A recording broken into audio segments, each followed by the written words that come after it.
Rachid Saadi, je suis directeur général adjoint de l'Institut IMAR. Je m'occupe de toute la partie data et intelligence artificielle.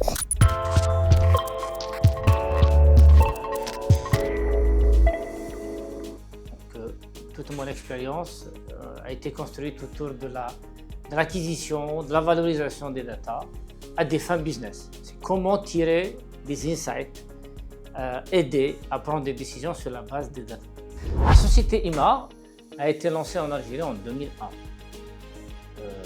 La société est là comme spécialité la mesure d'audience des médias, c'est le premier M, et tout ce qui est market research, études de marché. Les Anglais parlent de market research, tout ce qui est études de consommation, études des consommateurs, études de comportement de consommation. Donc la société est organisée sur ces deux métiers, autour de ces deux métiers, et ces 3-4 dernières années, il s'est aussi appuyé sur le développement de la data et de l'intelligence artificielle en s'appuyant sur une start-up qui s'appelle Brigital, qui lui développe toute la partie outils d'acquisition et de valorisation des data. Nous travaillons dans pas mal de secteurs, le secteur de la grande consommation, la FMCG, dans l'automobile, dans les télécommunications, mais aussi dans l'industrie, de temps en temps aussi dans des études dans le secteur santé. Alors, pour l'utilisation de l'intelligence artificielle dans notre métier, il est essentiellement dans la valorisation des données. Je m'explique. Dans la partie, par exemple, médias, les datas que nous collectons concernent beaucoup de contenus dans les réseaux sociaux, des contenus d'actualité, par exemple sur les sites web. Donc, cette quantité de données, pour pouvoir la traiter de façon manuelle, ça prend énormément de temps, avec même des risques d'erreurs de classement. Donc, l'intelligence artificielle nous apporte donc, beaucoup de flexibilité, beaucoup de précision aussi. Donc, on peut faire des traductions quasiment simultanément, des résumés d'articles. Nous pouvons détecter la tonalité des articles par l'intelligence artificielle. Est-ce que l'article parle positivement ou négativement, donc de façon quasi instantanée. Nous pouvons thématiser les articles. De quoi parle l'article? Avant, on faisait ça manuellement. Donc, chaque pigiste, chacun de nos agents va lire, il va dire que ça parle de ça, de ça. Aujourd'hui, l'intelligence artificielle, effectivement, nous aide à gagner du temps.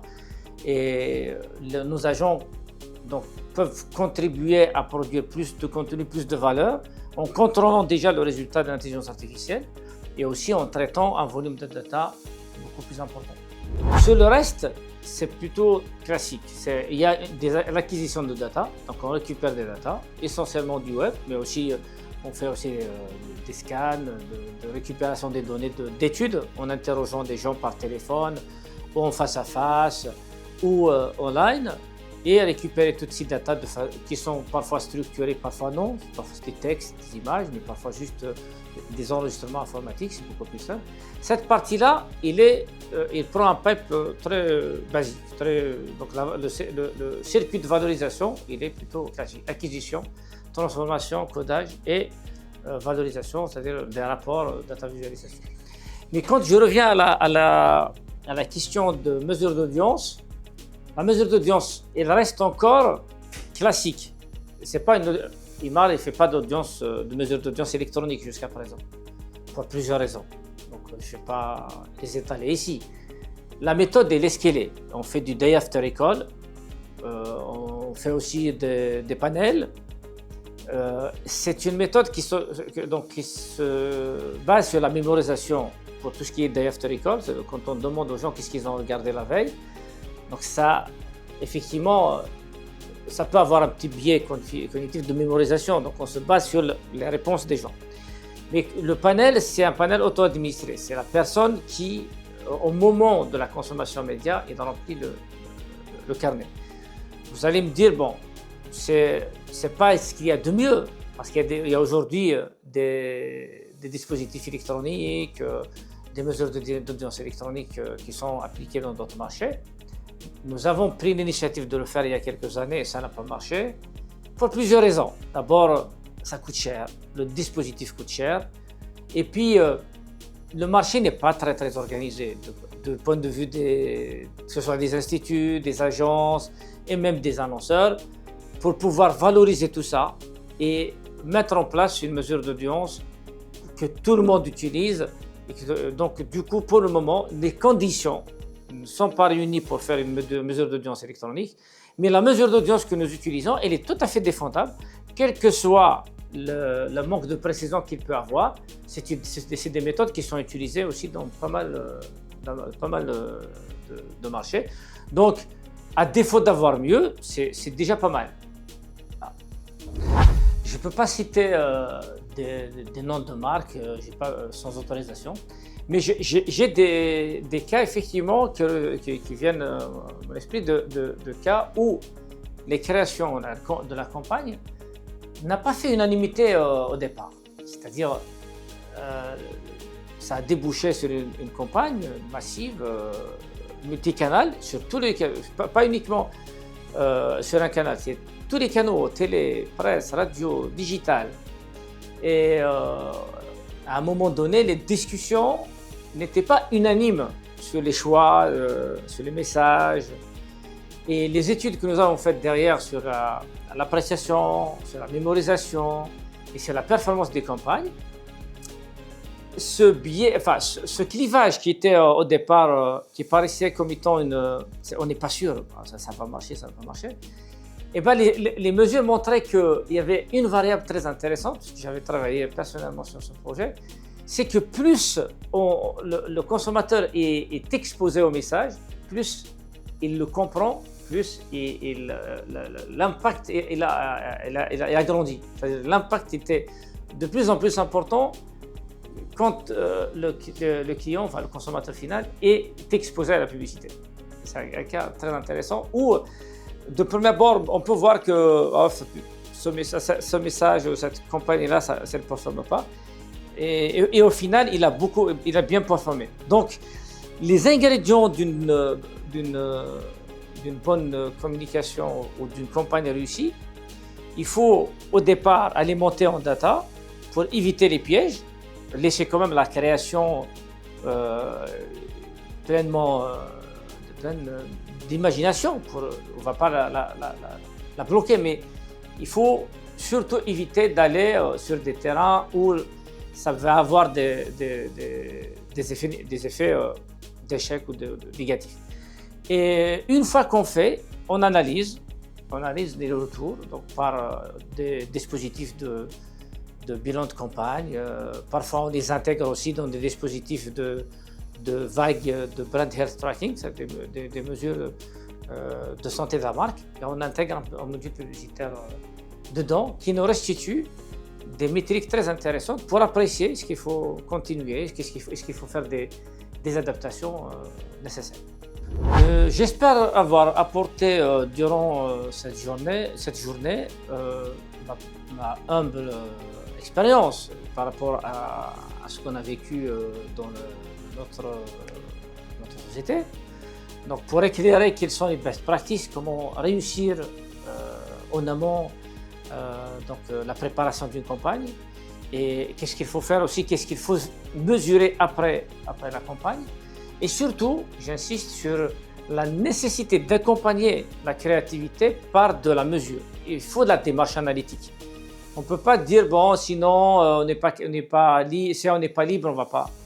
La liberté de création, elle est intacte, mais il doit s'alimenter du contexte local de consommation. C'est ça qui garantit le succès de la création en film.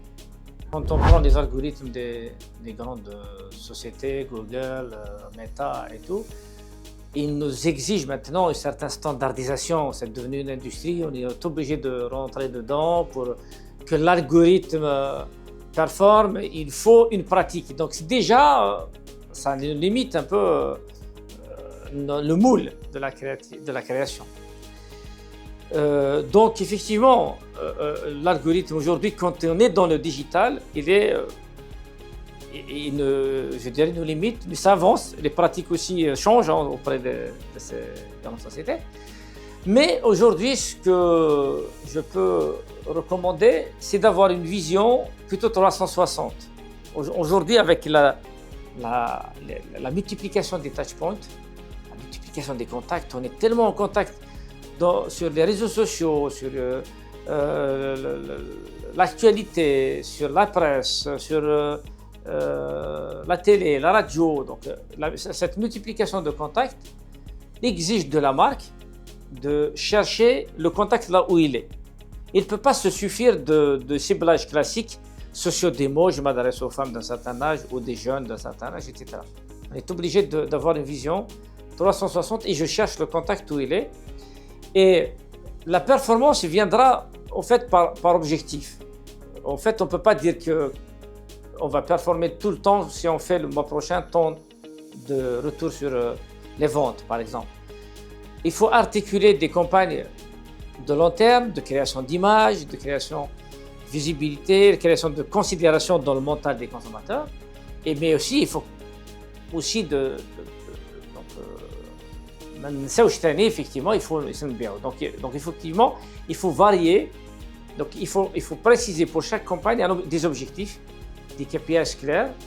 Et il ne faut pas juste faire pour le court terme, il faut travailler le court terme, le moyen et le long terme. Et aujourd'hui, beaucoup d'études montrent la nécessité d'être présent sur plusieurs canaux. C'est ça qui effectivement multiplie la contribution à la croissance et le ROI.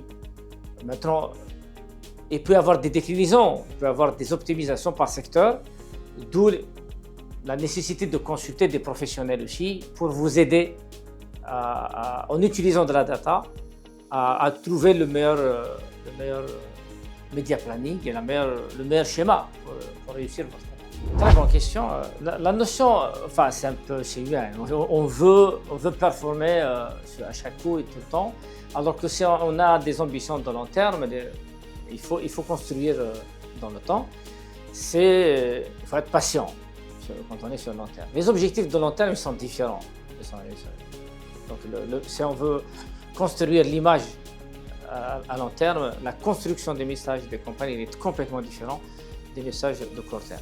Donc, je reviens à la question d'échec. L'échec en soi, ce n'est pas un problème. On peut faire attention à beaucoup de choses et au final, on performe moins ou bien on ne performe pas du tout.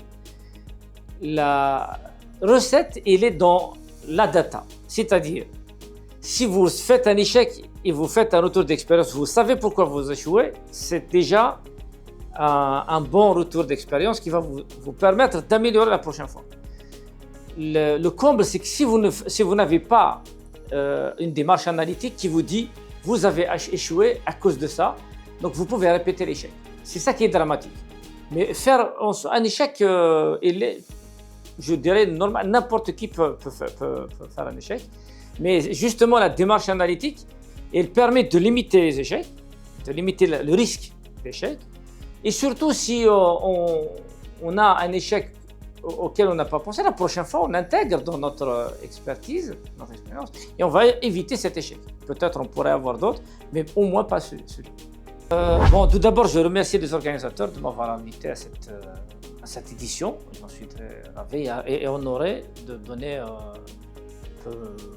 mon retour d'expérience sur le sujet.